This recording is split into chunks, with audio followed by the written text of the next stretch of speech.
Sega had high hopes after the success of the Genesis in the United States, and they were eating away at Nintendo's market share with that Sega does what Nintendo don't campaign, so they decided to go on the offensive and offer what the Game Boy didn't: a color, backlit screen, and games that were direct ports of home consoles. But it wasn't meant to be. The Game Gear's color screen required a ton of power, making the handheld a battery hog, and at $60 more than the battery-sipping Game Boy, the Game Gear couldn't compete for kids' affection because, if you account for inflation, the Game Gear cost over $300, and I don't know about you, but no kids in my elementary school had jobs. And of course, no one thought that columns could come close to Tetris. While the Game Gear doesn't have the cultural significance of the Game Boy, that does mean that games are cheap, but will they stay that way now that the Analogue Pocket is out? Welcome to Retronomics, the series that follows price trends in video games, and today we're talking about the Sega Game Gear, the chonky handheld from the early 1990s that you begged your parents to get because it was in color and you didn't need a light attachment for those long car rides. The early 90s were a wild time to be a gamer. Innovation was at a breakneck pace. Games with full motion video, CD quality audio, and color screens in your handhelds. But just because you can doesn't mean that you should, and the Sega Game Gear was a cool concept, but even for its time, the ghosting of the screen and the insanely short battery life ensured that Nintendo would remain king of the handhelds even to this day. But that doesn't mean that the Game Gear is bad. Modern screens make it difficult to go back to it, but there are also modifications available to make it bearable, and with the introduction of the Analogue Pocket, there hasn't been a better time to get into Game Gear collecting. Before we start and we get into the game stats, here's how Retronomics works. I get all of my pricing from PriceCharting.com, and I also take a look at eBay sold listings to determine if the prices will go up, down, or stay the same. All of the game prices are for the loose copies and in North America. The games are picked by me and also suggestions by my subscribers, so if you want to suggest games for the future for me to forecast, subscribe for future content. Now let's get into some stats. From March of 2021 to now, the average increase in price for a loose Game Gear game was about $4.70. The game that increased the most in value from 2021 to 2022 was Fantastic Dizzy, which was $51.05 for a loose copy back then, and now goes for $99.45. And here's a list of the top 10 games that have increased in value the most. The game that increased the most percentage-wise increased 439%. That's crazy. Oh wait, it's just Clutch Hitter, which increased from 99 cents last year to $5.34 now. The rest of the games that increased 100% or more are still under $50, unlike my previous videos where we saw games that were a reasonable price at $50, then doubled or tripled to only be reserved for those who want a complete collection, like Devil's Third or Otogi 2, and you can see up the top 10 right now to see what I mean. When you take a look at the top prices for 2021, only 3 games are over $100 loose. You got Pete Sampras' Tennis, followed by Mega Man, and then Fantastic Dizzy. And I'll leave up the top 10 value of 2021 on the screen now. Now in 2022, still only 3 games above $100, but it's getting close, with the 3 top games in the same spot. CJ Elephant Fugitive didn't even change in price from last year, mainly because this game is rare. Price Charting only has 2 sold listings and they're only from 2020. And you can see the top 10 rounding out this list up here. Now let's forecast 25 Sega Game Gear games. Mega Man is one of the most expensive games on the Game Gear, and it's a really good one, but it did come a bit late in the life cycle of the Game Gear. Sure, they didn't stop making games until 1999, but the Game Gear really did fall off the radar in the United States after the Sega Nomad came out, so to be aware of this game at the time, you had to have one, own a Sega Game Gear, and two, still be interested in the system 5 years later. The price has doubled since 2020, but it hasn't taken off like the other rare popular games that I've been forecasting on other systems. If you really like Mega Man, I would keep an eye out and buy it if you find one at a price that you're comfortable with. Next up is Micro Machines, and it's really great to see that a micro game would fit on a tiny screen. This one is really great on the go. There's no real text to read, and the gameplay is meant to be done in short bursts. The price of the game hasn't really changed much after the huge spike in October. Is it worth the price? I'd say so if you're looking for quality Game Gear games, and I really don't think that the price is going to drop too much in the next couple of months anyway. Fantastic Dizzy is another Codemaster game, and the price jump can be explained by the lack of sales. There's like one or two that get sold every year. And like other Codemaster games on other systems, they aren't in official carts, and I would imagine they weren't readily available in stores, similar to the Aladdin Deck Enhancer. Unless you're an avid collector, you can get the Genesis version for way cheaper complete and in better graphical quality, especially when the Game Gear price here is loose. Battletoads is a great version for on-the-go entertainment. This is a straight port of the Genesis version, which is an upgraded port of the NES version, so this Game Gear version looks a little bit better on the NES, but it runs worse. Still, it's on a handheld from the 90s, so it's tolerable.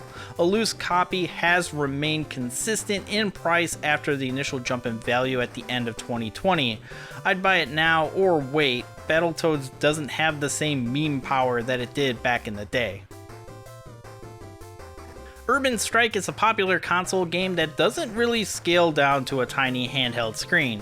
You'll notice a lot of these games on this list are essentially demakes of their Genesis counterparts.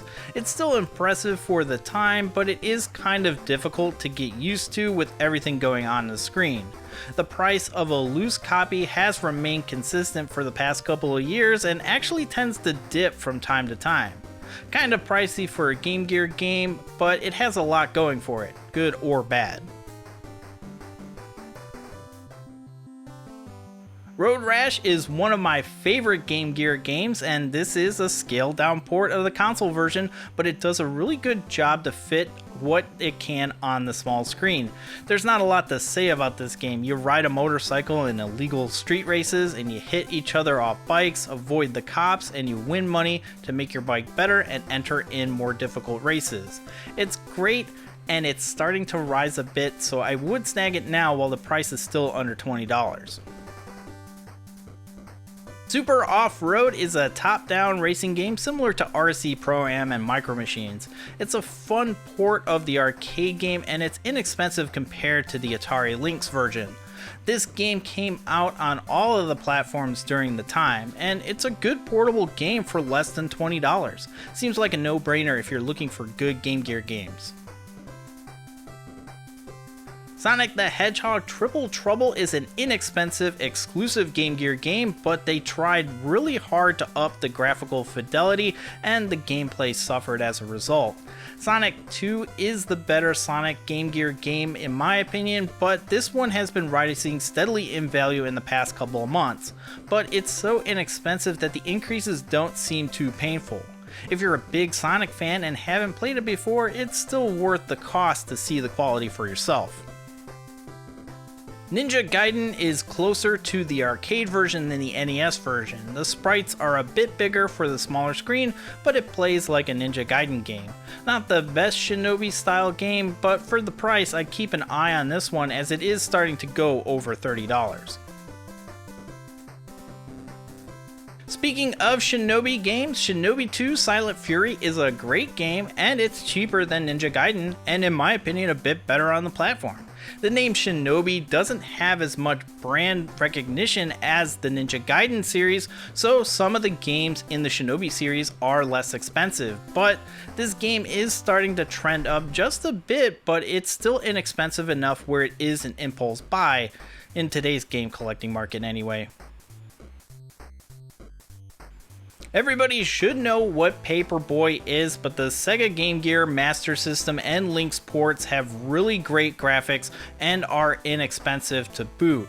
Great for on-the-go gaming if you want to kill some time, but the depth of the game isn't there since this is an early game where high score was more important than the story. I mean, it was an arcade at first.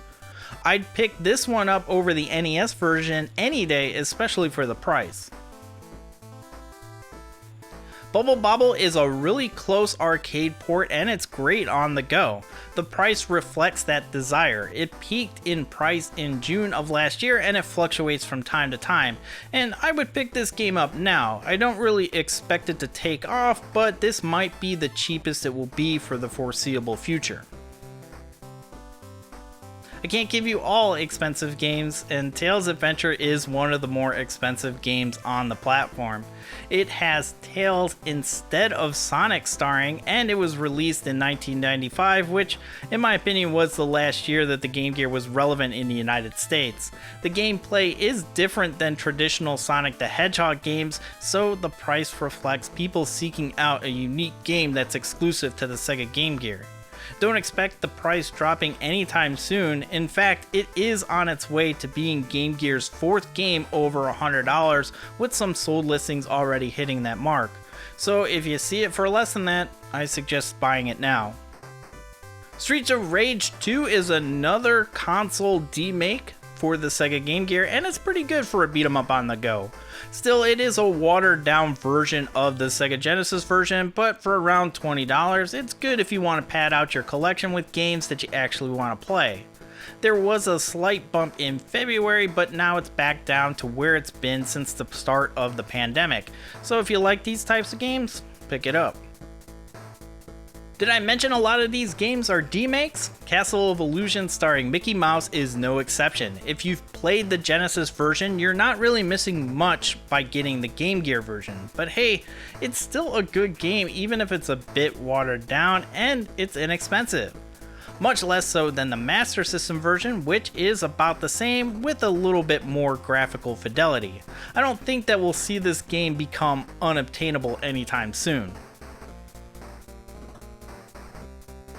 Earthworm Jim is, surprise, another demake of the Genesis title. And this one is a bit rough because you need to use different presses of the buttons to perform moves that would otherwise be assigned to the extra button that the Genesis has. For instance, you can't shoot your blaster while standing still. This game stands out because of its odd premise and the name, so the price has steadily been increasing. I personally wouldn't spend this much, but it is better than the version that will be on the Intellivision Amico. I can tell you that much. Cosmic Space Head is a point-and-click platforming hybrid, which is cool for the console version, but difficult to adapt to the handheld format. This is a Codemaster game, so it's pretty expensive, but not as expensive as the Dizzy game. Probably would be a good idea to pick this one up when you find it if you're a collector, but if you're just a gamer looking for some fun games to play, you might want to pass on this one at this price. Fantasy Zone is a shoot 'em up, which is great for on the go. It's colorful and it's relatively inexpensive for a shoot 'em up. Not really fast paced, but a lot of Game Gear games are like this on account of the screen. The price has been declining after a steady rise starting in June of 2021.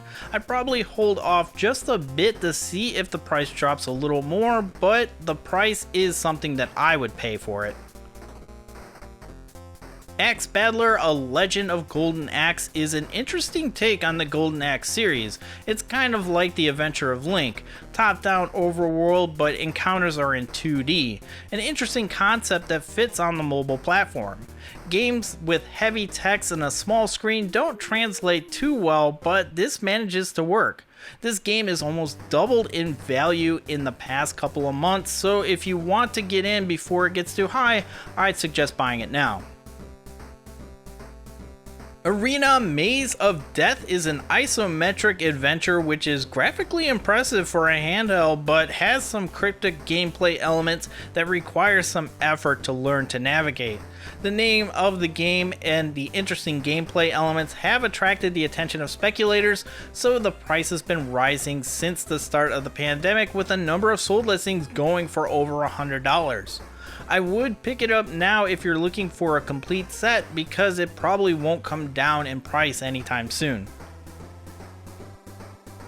Strider Returns is a port of the Genesis version with watered down graphics. It's still a decent game. It's not the best on the Sega Game Gear, but for around $25 for a loose copy, it's decent. The price of the game seems to be holding steady after rising in price in June of 2021, and I assume that this is going to be the price going forward, fluctuating a couple of dollars here and there. Vampire Master of Darkness is a game for all you Castlevania fans who wish that the Belmonts used guns. This is an odd game that's fairly popular right now. Only a couple of loose copies are available on eBay, and it's for way more than what price charting has it currently listed for. Is it worth the price? I'm considering it, but then again, I really have to try to reduce my FOMO. But I do think it's safe to say that the price of this game will continue to rise.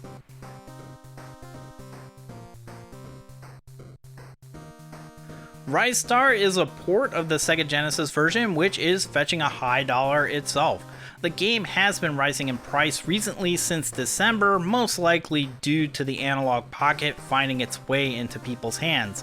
I don't really expect this game to rise too much more compared to, say, Vampire Master of Darkness, but there are new Rise Star fans who want everything Rise Star, so this game will probably be around this price for the next couple of months. There are a lot of platformers for the Game Gear, and Lost World Jurassic Park is one that has a lot of detail. And hey, it's an original game despite sharing the namesake with the Sega Genesis and Super Nintendo. If you are a fan of platformers, I suggest picking this up. The previous sold listings seem to indicate that the price will be consistent, however, current eBay listings are listed higher, so maybe wait for a price that you're comfortable with. Woody Pop is a funny sounding name that's actually an Arkanoid clone, and it's really fun to play on the go, and I recommend it at the current price. Not too many people will pay much attention because it's not as deep as an RPG and the gameplay premise is simple, so I don't think that we'll see a price increase unless some mega YouTube influencer prompts their audience to flock to get this game. And there you go, 25 Game Gear games forecasted, and it looks like exclusive games are on the rise with popular console ports not too far behind. For a while, most people didn't pay attention to the Game Gear because up until recently you needed original hardware, and the Game Gear hasn't really aged all the best.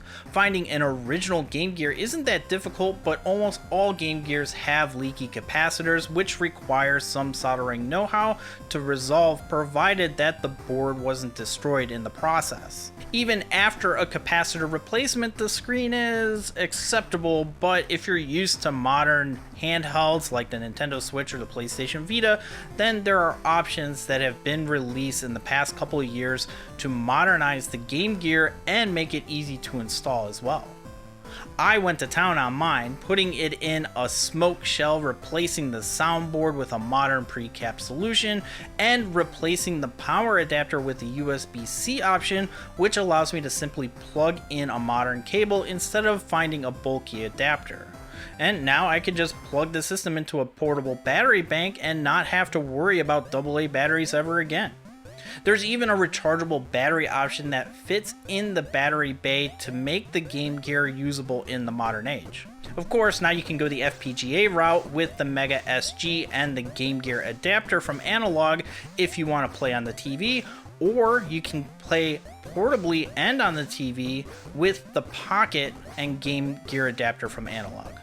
The form factor is not the same, but I think a lot of people are willing to put up with or even prefer the Game Boy style form factor.